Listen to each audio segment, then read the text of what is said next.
최근 검찰에서 문재인 정부 인사들에 대한 여러 수사가 이어지고 있습니다. 문재인 전 대통령의 전 사위까지 압수수색을 한 상황인데요. 문재인 정부 출신 의원들은 기자회견을 열고 정치 보복 수사, 분풀이 수사 중단해라 라고 목소리를 높였는데요. 어제 기자회견 함께 하셨던 분입니다. 더불어민주당 윤건영 의원에게 말씀 자세히 들어보도록 하겠습니다. 전화로 연결돼 있습니다. 의원님 안녕하세요. 네, 구로울의 윤건영입니다. 네. 어제 기자회견 하셨죠? 네네. 예. 최근 검찰이 문재인 전 대통령의 전 사위 서모 씨 자택 압수수색했고요. 네. 혐의는 타이 이스타제 전무이사로 이상직 전 의원이 중소벤처기업진흥공단 이사장에 임명된 대가로 전무이사로 채용시켜줬다. 이런 혐의라고 하는데 네네. 이 구체적으로 어떤 부분에 문제가 있다고 보시는 건가요? 시작부터 끝까지 완벽한 정치보복 수사입니다. 첫째로는 정치적 의도가 너무 분명한데요. 이미 이 사건은 문재인 정부 시절부터 윤석열 정부 출범 후 2년 된 지금까지 털고 또 털었던 사건입니다. 네. 잘못이 없으니까 나오는 게 없는 건데 갑자기 윤석열 대통령의 최측근이 전주지검장 가면서 다시 이걸 결수시고 다니는 겁니다. 통상 큰 선거가 있으면 하던 수사도 조심하는 게 상식이지 않습니까? 그런데 윤석열 정부는 정반대입니다. 선거에 활용하려는 게 분명하고요. 두 번째로는 대단히 무리한 위법 수사입니다. 문재인 전 대통령의 사위는 참고인 신분이거든요, 지금. 네네. 통상 피의자가 아닌 참고인 신분을 압수수색하지는 않습니다. 그런데 그렇죠. 망신 주기를 위해서 예외적으로 압수수색을 진행을 했습니다. 네. 또 제 예를 들어보겠습니다. 어제 압수수색 과정에서 사위의 나이 드신 어머니가 2017년까지 사용하던 핸드폰을 가져갔어요. 네. 쉽게 말하면 사용 안 한 지 7년이 넘은 핸드폰하고 이 건하고 무슨 관계가 있겠습니까? 그러니까요. 무슨 관계인가. 예. 그리고 또 초등학생 아들이 쓰던 태블릿 PC까지 들고 갔어요. 초등학생이 쓰는 태블릿 PC가 무슨 채용 대가입니까? 처음부터 진실을 밝히기 위한 수사가 아니라 오직 목적은 전임 대통령 주변을 괴롭히고 망신 줘서 욕보이겠다는 정치보복 그 이상도 이하도 아니라고 생각합니다. 그리고 그것을 통해서 총선에서 도움을 얻고자 하는 그런 의도가 명백하다. 이제 좀 제발 그만해라 라는 말씀 좀 드리고 싶어요. 그런데 오늘 오전에 검찰은 울산시장 선거 개입 사건 관련해서 조국 전 수석과 임종석 전 비서실장을 재수사하겠다. 이게 무혐의 처분을 받았던 건데 재기수사 명령을 말을 하자면 고등검찰청에서 내린 거예요. 네네.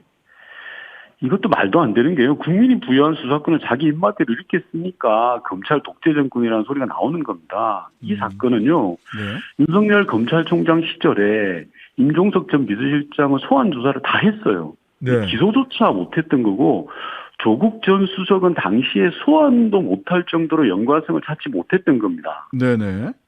심지어 최근 1심 판결에서는 울산 산재 공공병원 설립 관련 부분이나 후보자 매수 부분은 모두 무죄가 났어요. 네, 그런데 만약에 오늘 같은 이런 시기라면 본인들이 원하는 결론 나올 때까지 100번이고 1000번이고 재수사하고 또 괴롭히겠다는 건데 군사 독재 정권도 이렇게까지 막무가내는 아니었습니다. 네. 참고로 제가 하나만 말씀드릴게요. 문재인 정부 청와대 출신 비서실장이 3명이고 안보실장이 2명, 정책실장이 4명, 도합 9명입니다. 네. 이 9명 모두가 지금 검찰에서 조사받고 있고 심지어 구속됐어요. 네. 이런 적이 어디 있습니까? 조선시대 사화도 아니고. 이런 정치 보복이 어디 있습니까? 네. 오늘 또 뉴스 언론에 보도된 걸 보면 서울중앙지검은 국민의힘 이종배 서울시의원이 김정숙 여사를 국고손실 및 업무상 횡령 배임 직권남용 혐의로 고발한 사건을 형사 일부에 배당하고 수사에 착수했다. 네. 이런 소식도 전해졌어요. 완전히 물타기 하는 건데요. 김건희 여사의 디올백이라든지 여러 가지 의혹들에 대해서 왜 수사를 안 하냐라고 하니까 김정숙 여사가 과거에 인도의 정상외교차 방문했던 것까지 다 엮어서 지금 검찰에서 다시 들여다보겠다라는 거거든요. 네.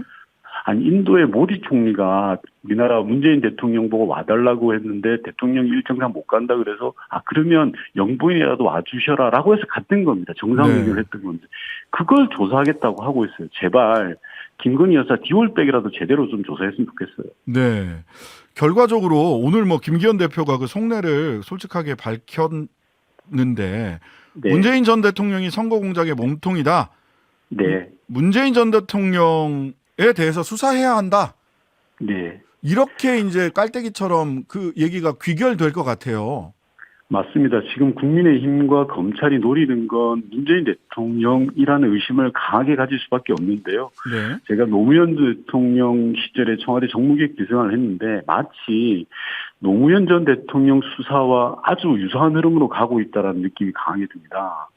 당시에도 이랬거든요. 처음에는 대통령을 수사할 생각이 마치 없는 것처럼 하다가 주변을 막 텁니다. 네. 그리고 그 초점은 결국 노무현 대통령으로 항했고 그런 불행한 역사가 만들어졌던 거거든요. 저는 이번도 그렇게 가지 않을까 심각한 우려를 가지고 있습니다. 그런데 이게 정권 초기에 사실 작년이나 재작년에 문재인 전 대통령 측근 청와대 근무하셨던 분들에 대한 수사가 굉장히 강하게 진행이 됐었잖아요.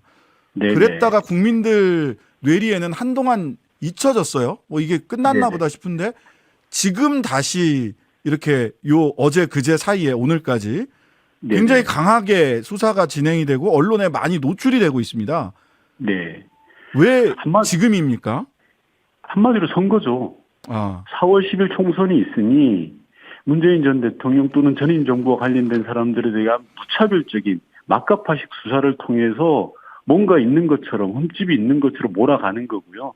아울러서 두 번째로는 김건희 특검법에 대한 맞불용인 걸로 보여져요. 결과적으로 이게 시기가 묘하지 않습니까? 네네. 우리 민주당과 야권 전체가 김건희 특검법을 처리한 직후에 이런 일이 벌어진다라는 것은 분명한 정치적 의도가 있는 거거든요. 네. 왜 2년 동안 수사를 지금도 물론 문재인 정부 사람들 다 수사받고 있습니다. 수백 명이 수사를 받고 있는데요. 왜 네. 지금 시기에 또 이렇게 폭발적으로 하냐라는 것은 선거 이외에는 이해할 수도 없고 이해되지도 않는 겁니다. 선거를 제외하고는 설명하기 어렵다는 의견이시고요. 네. 자, 한 가지 더 이제 좀 다른 말씀을 좀 여쭙겠습니다. 북한 관련 지금 한반도를 둘러싼 군사적 긴장 관계가 네. 너무 급격하게 더 지금 긴장이 높아지고 있는데 특히나 네네. 김정은 국무위원장 발언 수위 네. 헌법 고쳐 대한민국 제1의 적대국이자 불변의 주적으로 명기해야 된다. 그다음에 소위 통일 관련된 기구들도 다 없애고 즉 조선은 하나다. 민족주의 네네. 깃발을 쭉 들고 북한이 체제가 통치 네네. 이데올로기와 국가 정체성으로서의 통일, 네. 민족 간의 특수관계를 전면적으로 폐기하는 것으로 보이거든요. 어떻게 보고 계세요? 우선 북한이 매우 잘못된 길로 가고 있습니다. 네.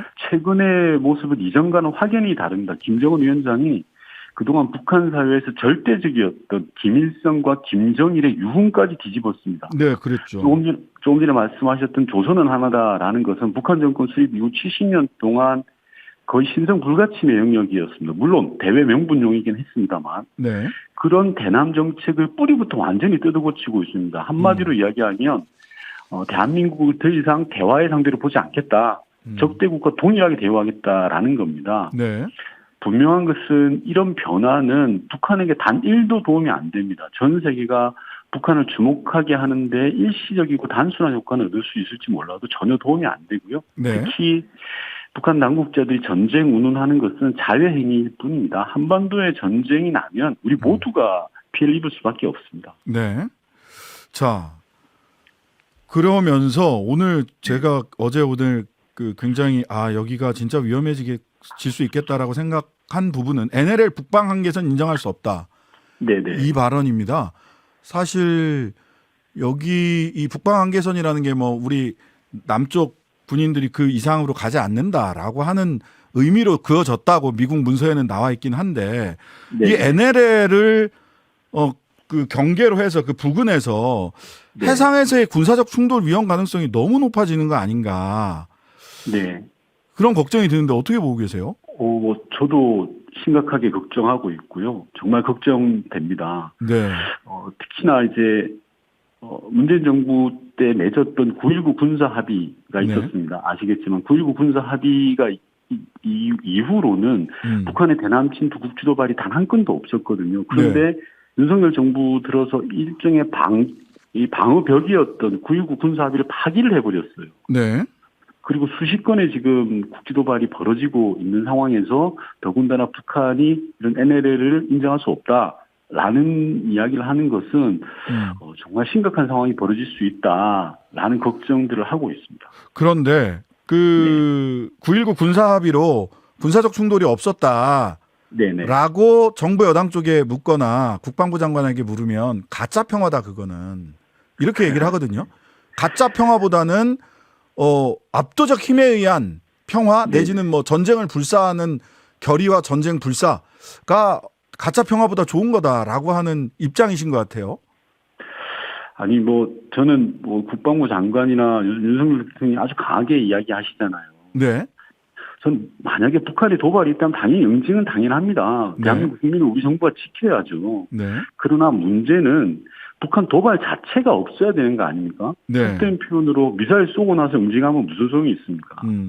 그래서 평화정책이 중요한 거거든요. 네. 채찍과 당근 모두가 필요한 건데 네. 지금 윤석열 정부에는 아마추어적인 감정적 대응만 하고 있어요. 북한을 악마화하는 네. 대응만 하고 있어요. 예를 들어서 어제 윤석열 대통령이 한국 거래소를 찾았는데 주가가 폭락했지 않습니까? 네. 전문가들은 여러 가지 이유가 있겠지만 한반도의 지정학적 리스크, 즉 코리아 리스크가 다시 시작됐다고 분석하는 겁니다. 조금 전에 진행자께서 물었던 그런 리스크가요. 그래서 네.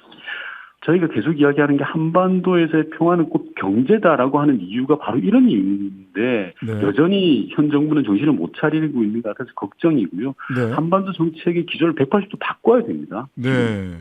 근데 이제 지금 보니까 미국 전문가들 이야기를 쭉 이 언론에서 다룬 걸 보면 실제로 미국 전문가들이 김정은 한반도 전쟁 결심한 듯 1950년 6월 이후 가장 위험하다. 네. 이렇게 평가를 하는 외국의 전문가들 얘기가 있는데 신원식 장관은 짓는 개는 물지 않는다. 전면전 가능성은 낮다. 또 이렇게 얘기를 해요. 이게 저는 지금이 어떤 상태라는 겁니까? 어느 말을 믿어야 될지도 모르겠어요. 신원식 장관의 말씀이 너무 가벼워요. 네. 국방부 장관이고 우리나라 대한민국 군을 이끄는 분이라면 좀 저는 무게감이 있었으면 좋겠고요. 북한의 그러한 도발에 대해서 가볍게 조응했으면 저는 좀 안 된다고 생각을 합니다. 네. 저는 솔직하게 말씀드리면 너무 무책임하다라고도 보는데요. 네. 전 문재인 정부가 만들었던 평화에 대해서 현 정부는 감정적으로 다 싫다고 내팽개쳤거든요. 근데 막상 전쟁 위기가 고조된다는 지적이 잇따르자 과장됐다라고 이야기합니다. 그러니까요. 예, 대체 이 정부가 저는 원하는 게 뭔지를 모르겠어요. 예. 힘에 의한 평화 맞습니다. 힘에 의한 평화를 해야 되는데 앞서 말씀드린 것처럼 평화 정책이 아예 없는 겁니다. 한쪽밖에는 안 보이는 거예요. 네. 특히나 한미일 동맹을 너무나 강조한 나머지 그에 대한 반사적으로 북중로 동맹이 만들어지고 있지 않습니까? 네. 이 부분은 대단히 좀 저는 심각하게 보는데요. 우리가 미국과 일본을 등에 업고 한미일 동맹을 단단하게 하면 할수록 북한 네. 입장에서는 본인들도 자기 편 만들고 싶을 거 아니에요. 네네.